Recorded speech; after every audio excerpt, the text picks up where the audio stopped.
होंगे।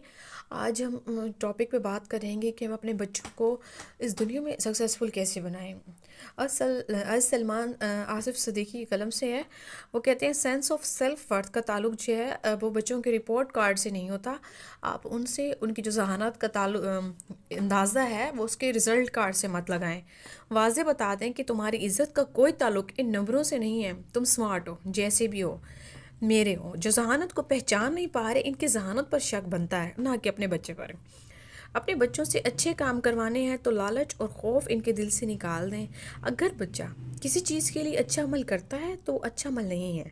मटेरियल के लालच में नेक काम ना करवाएं उनसे। अपनी खुशी की खातिर करे जो भी करे, ना कि मटेरियल के लालच में। आप नेक काम ना करवाएं उनसे मटेरियल के लालच में। अपनी खुशी की खातिर जो करेगा वो अच्छा काम होगा।